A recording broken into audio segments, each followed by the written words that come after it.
nuevamente saludándoles.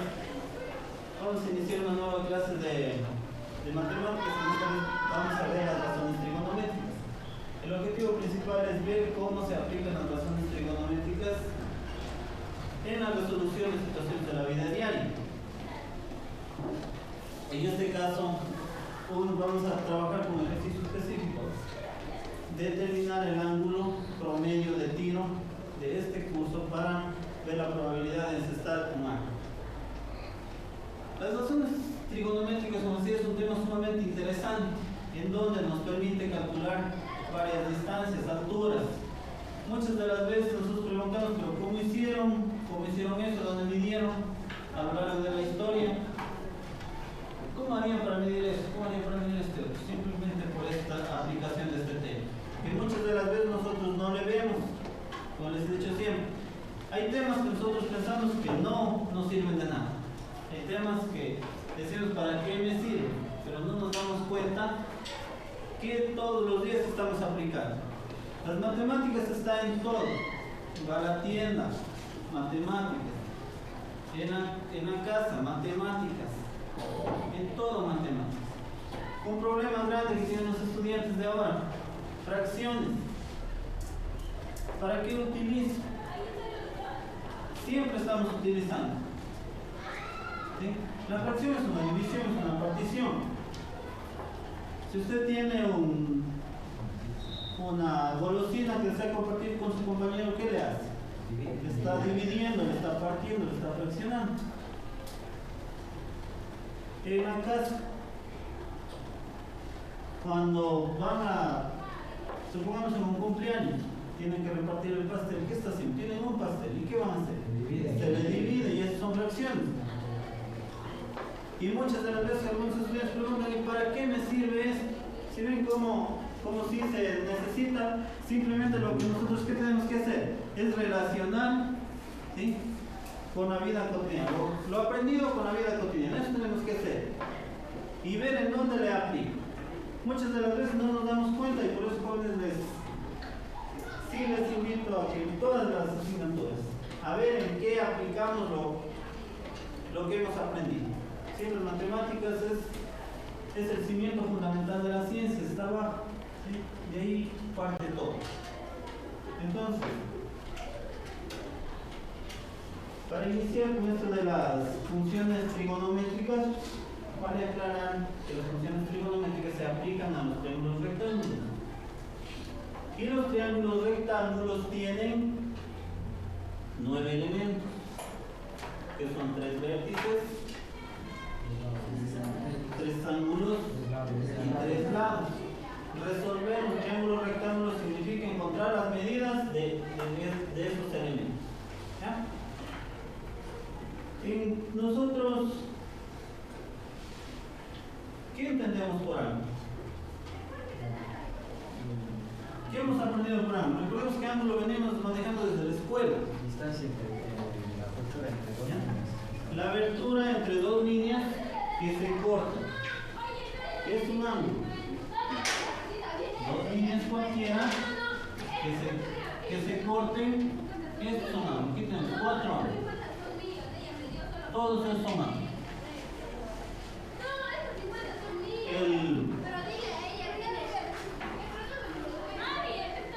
¿Cuál es la aplicación práctica de los ángulos en la vida cotidiana de nosotros? ¿Cree que alguna vez ha utilizado un ángulo en la vida cotidiana? ¿Cómo? ¿O dónde ha visto que se aplica un ángulo? ¿Ya? ¿En los partidos de fútbol? ¿Ha mirado o no ha mirado alguna vez usted a alguien por el espejo? ¿Sí? En sus ángulos. ¿Se han tomado o no se han tomado las fotos con el celular en el espejo? ¿Han visto o no han visto alguna vez la sombra de ustedes proyectada en el piso con la luz del sol? Son ángulos. ¿Sí ven cómo dónde está todo eso? ¿Ya? ¿Qué tipos de ángulos conocemos?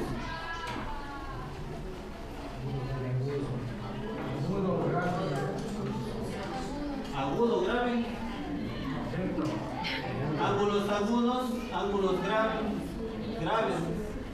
Rectos. Ángulos rectos, ¿ya? ¿Qué más? Obtuso. El ángulo llano. La circunferencia completa que le llamamos perígono, ¿ya? En las razones trigonométricas vamos a trabajar con dos ángulos específicos, con dos tipos, con el agudo y con el ángulo recto, puesto que las razones trigonométricas se aplican únicamente para ángulos agudos. Y el triángulo rectángulo, como recordarán, ¿por qué se llama triángulo rectángulo? Tiene un ángulo recto, un ángulo de 90 grados.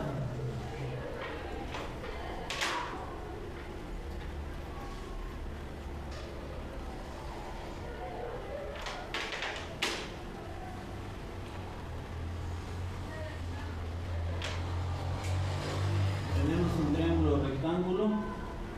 Aquí está el ángulo de 90 grados.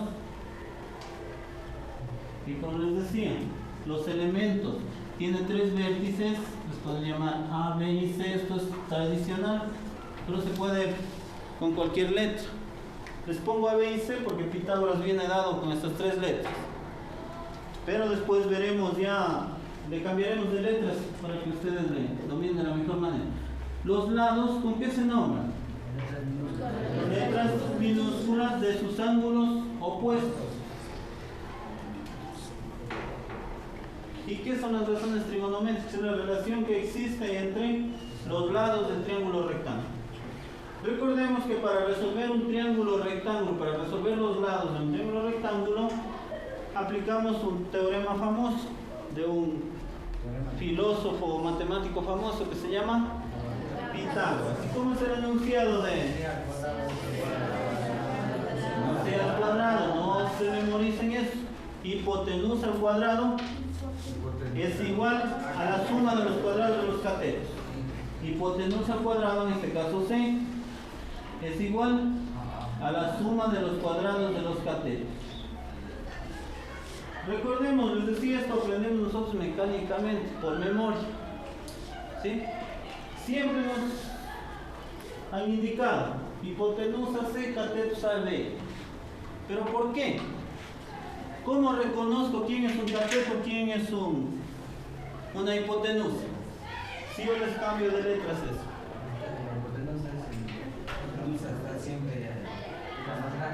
¿Ya? La hipotenusa es el lado más grande, ya sabemos todo. Y los catetos son los lados más pequeños. Pero ¿qué tal si no sé las medidas? Entonces ahí se aplica lo más válido. Hipotenusa es el lado que se opone al ángulo de 90 grados. ¿Ya? Hipotenusa es el lado que se opone al ángulo de 90 grados. Y los catetos son aquellos lados que al cortarse entre sí forman el ángulo de 90 grados. Si nosotros proyectamos podemos ver más claramente, ¿sí? Se cortan entre sí y forman cuatro ángulos de 90 grados. Eso es como tienen que reconocer. Es decir, las razones trigonométricas es la relación que existe entre los lados. Para trabajar con razones trigonométricas tenemos que escoger un ángulo en especial. Tenemos dos ángulos con los cuales trabajamos, sea con el ángulo A o sea con el ángulo B. Quedémonos con este ángulo B nosotros para trabajar para obtener las razones trigonométricas. Y las razones trigonométricas son tres principales: seno, coseno y tangente. Pero para antes de enunciarlas tenemos que identificar con qué ángulo voy a trabajar, y según eso tengo que identificar cateto opuesto, cateto adyacente y la hipotenusa. La hipotenusa no cambia, entonces vamos a trabajar con el ángulo B. Para eso, con respecto al ángulo B, tengo un cateto opuesto, un cateto adyacente y la hipotenusa.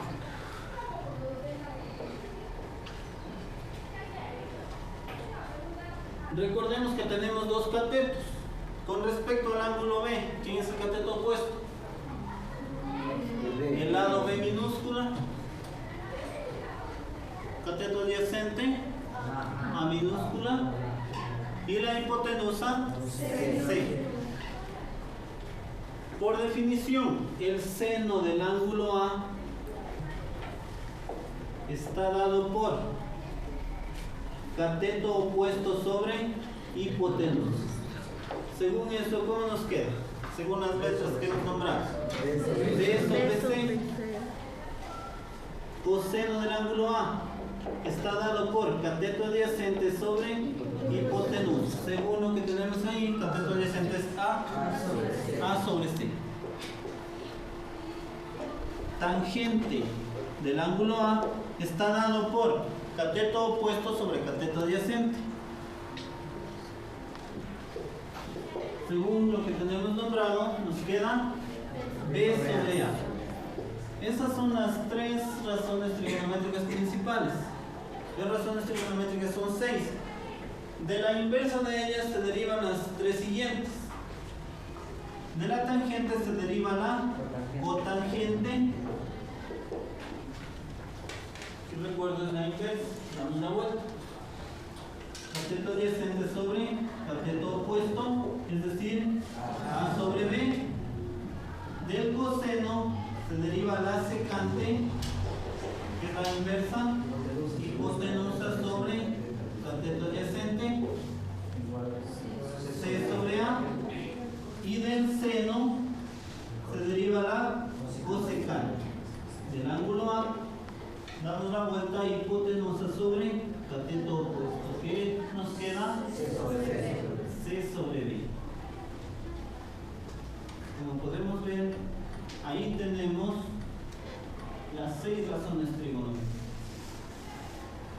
Dependiendo de qué lados conozca, puedo encontrar el valor de los ángulos. Por ejemplo, si A valiera 5 y B vale 6, ¿cuál es el valor del ángulo B? Tengo que usar una función trigonométrica en donde intervengan los dos catetos. ¿En cuál de ellos, en cuál de las tres principales intervienen los dos catetos?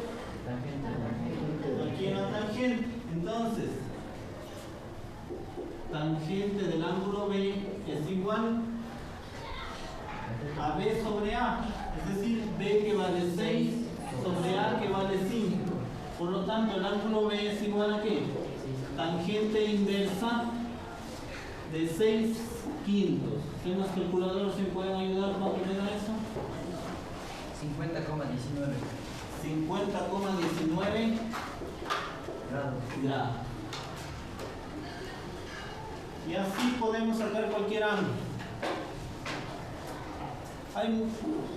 Esto de triángulos principalmente se utiliza en la construcción, en estructuras. ¿O no son los techos de esta forma? Se utiliza para calcular medidas de techo, medidas de viga, ¿sí? Para no comprar más corta o más larga, ¿ya? Esto es en cuanto a las razones trigonométricas. Estos ángulos, dependiendo qué ejercicio, qué problema estemos resolviendo, reciben algunos nombres, como ángulos de elevación, ángulos de depresión. Ángulos de elevación son aquellos que están arriba de la horizontal, en este caso la horizontal sería acá, línea de vista acá. Ángulo de elevación, ¿por qué? Se eleva. Y si bajamos, ángulo de depresión. Vamos a ver un video en donde se resuelve un ejercicio, una aplicación para salir del método tradicional, que es la pizarra, y utilizar tics. ¿Cómo se resuelve un problema? Pónganle mucha atención, que luego de eso vamos a trabajar ya en la aplicación de estos conceptos que hemos aprendido. Ángulos verticales. Hoy les hablaré de un caso particular de ángulos verticales. Me refiero al ángulo de elevación. Y para ello vamos a usar este gráfico para poder ilustrar el concepto. El ángulo de elevación está formado por la línea de mira y la línea horizontal. La línea horizontal es siempre paralela al suelo. La característica fundamental del ángulo de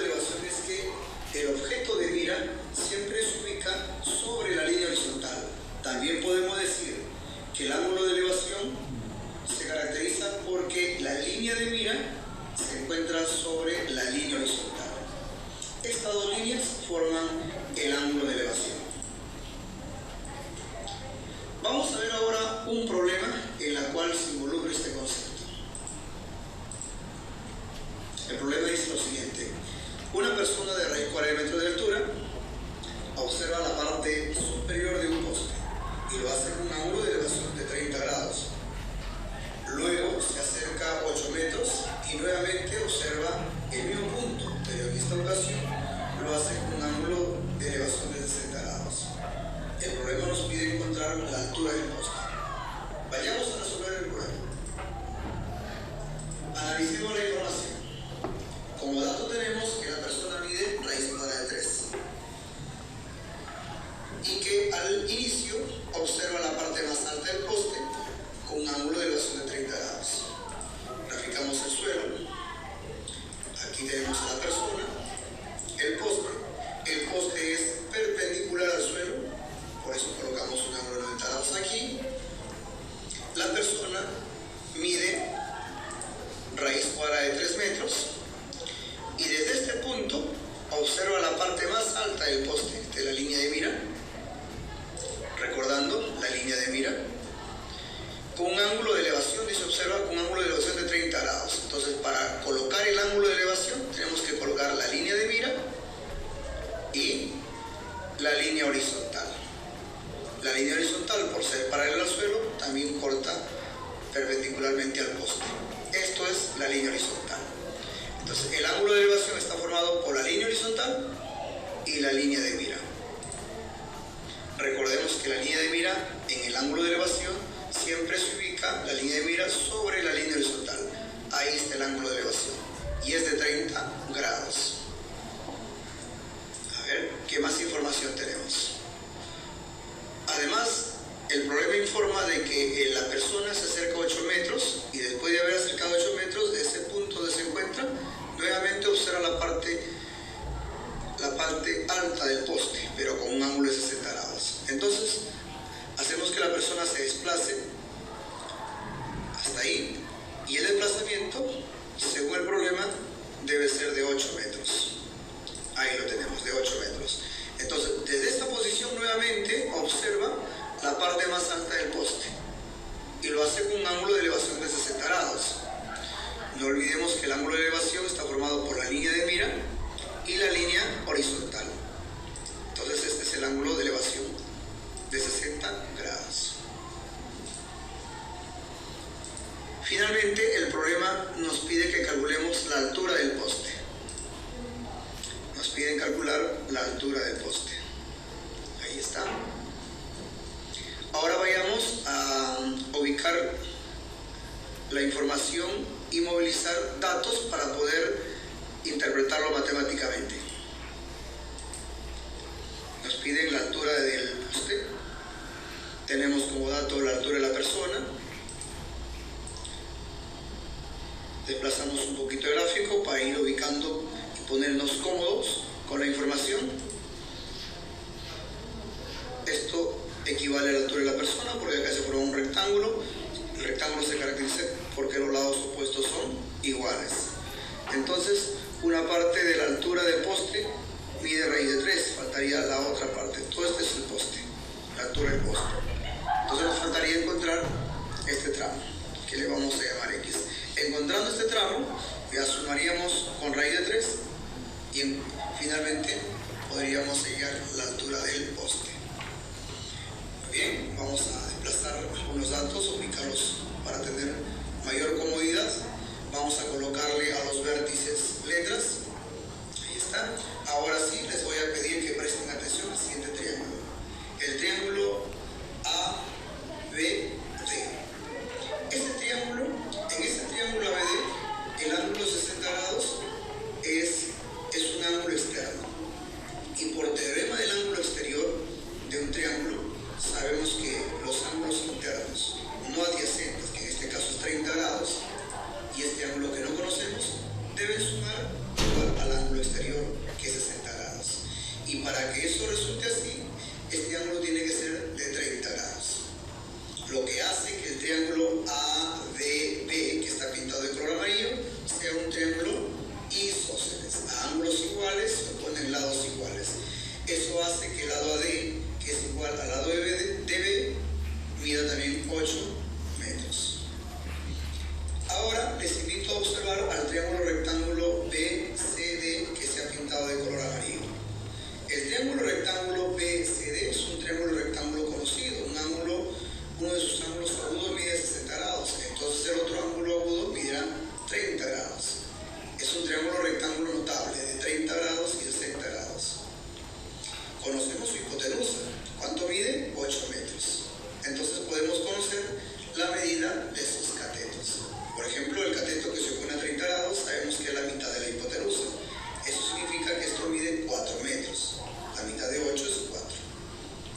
Pero este dato no lo necesitamos. Nosotros queremos conocer el cateto BC, cuyo valor es una incógnita que necesitamos conocer para ir a la altura. Bueno, entonces decimos que el cateto que se opone a 60 grados también es la mitad de la hipotenusa, pero multiplicado por la raíz de 3. La hipotenusa mide 8 metros, la mitad sería 4 metros, multiplicado por raíz de 3 sería 4 raíz cuadrada de 3 metros. Esto vendría a ser el valor de X. Ya está. Entonces, con este valor ya podemos calcular la altura del poste. Entonces, vayamos haciendo los cálculos. La altura viene a ser igual a este tramo que estoy señalando, que es raíz cuadrada de 3 metros, que viene a ser la altura de la persona, más el otro tramo, que es 4 raíz cuadrada de 3 metros. Efectuamos la suma de radicales. Raíz de 3 más 4 raíz de 3 sería 5 raíz cuadrada de 3 metros. Que hace que finalmente encontremos la altura del poste. Esa es la altura del poste. 5 raíz cuadrada de 3 metros. Ya. Aquí solo reforcemos una cosita con razones trigonométricas. Como pueden ver, aquí tenemos el triángulo. Bueno, con este triángulo estamos trabajando.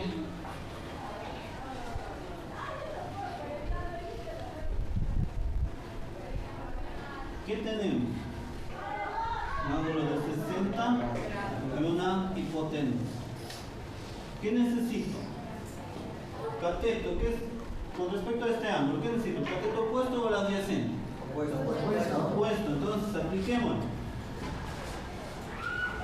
¿Y qué razón trigonométrica incluye el cateto opuesto y la hipotenusa? El seno. Seno de 60 grados es igual a ¿qué? Cateto opuesto, que es lo que estoy buscando, la altura h, sobre hipotenusa, que es 8 metros. Despejo la altura. Lo que está dividiendo, ¿qué pasa? Multiplicando. Entonces, h a ¿qué es igual? 8 metros por seno de 60 grados. Calculadoras, por favor. Tiene que salirnos lo mismo. 4 por raíz de 3. ¿Sí comprobaron? Que sale 4 raíz de 3 metros. Estamos comprobando este resultado puesto que en el ejercicio nos explican por el método de razones. Como siempre les he dicho, en matemáticas hay diferentes métodos. Ahora, jóvenes, para reforzar todos esos conocimientos, vamos a trabajar en un taller en el cual tenemos una aplicación de un ejercicio práctico, como les dije, que era el objetivo principal: determinar el ángulo de lanzamiento de tiro para encestar un arco. Entonces vamos a reunirnos grupos de 5, vamos a bajar al patio, vamos a trabajar con los materiales pedidos, ¿sí? Vamos a llenar la hoja de datos y luego venimos y sacamos el promedio. Les entrego por favor las hojas.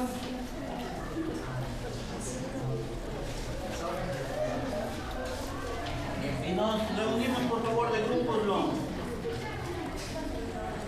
Nos reunimos el grupo lo más pronto que podamos, por favor. Y vamos al patio para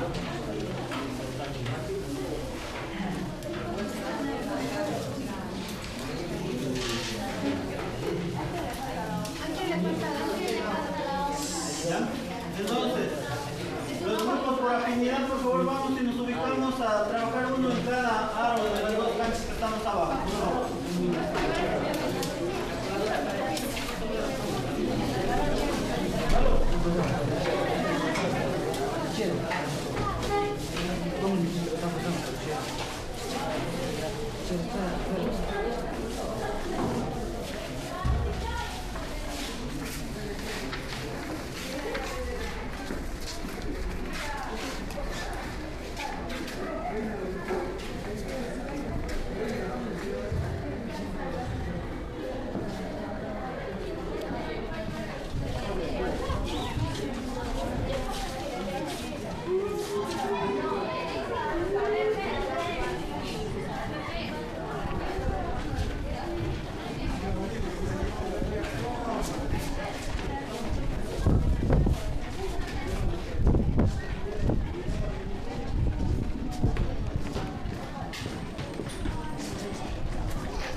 Ya nos ubicamos, por favor, en los puestos. Nos ubicamos y procesamos los datos obtenidos aplicando la función trigonométrica que corresponda.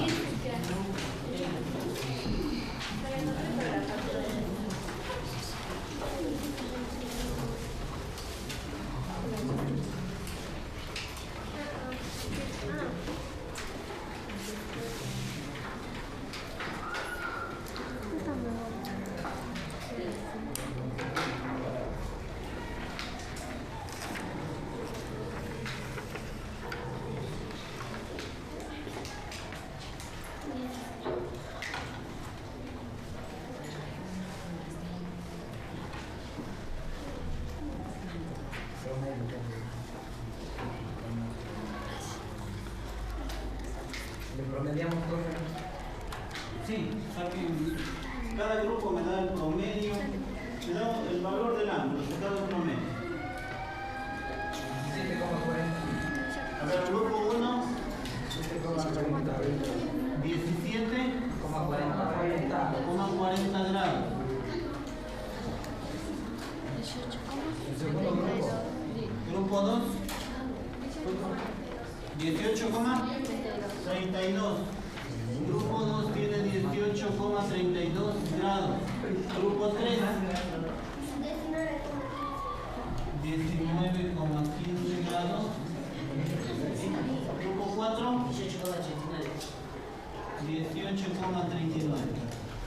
Entonces, el ángulo, el promedio del ángulo del curso para encestar un aro, tenemos que sacarlo de aquí. Aquí está el promedio por grupo. ¿Por qué varía? Por la estatura de ustedes, ¿ya? Si los que tienen mayor estatura necesitan un ángulo menor para encestar. Las personas que tenemos menos estatura necesitamos un ángulo mayor. Por eso está variando. Entonces saquemos el ángulo promedio. El promedio es igual a 18,32. Ya, el ángulo promedio es igual a 18,32 grados. Entonces, el promedio, sí, recordemos que hay el redondeo por exceso y por defecto. Por exceso cuando pasa de 5 al inmediato superior, y por defecto cuando es menor a 5 queda en el inmediato inferior, ¿ya? Entonces, el ángulo promedio para encestar un aro, ¿sí?, desde la distancia que medimos es de 18,32 grados. Si se paran en ese punto donde hicimos la medición, el promedio es de 18 grados, 32. ¿Alguna pregunta, jóvenes, sobre este tema? ¿Alguna duda? ¿Está claro? Sí. ¿Podremos aplicar todo esto? Sí. ¿En la vida cotidiana? Sí. ¿Ya? Entonces, por favor, tienen en las copias tienen más actividades donde les ruego que practiquen, y cualquier duda, pues en la próxima clase despejamos las cuentas de ustedes. Gracias.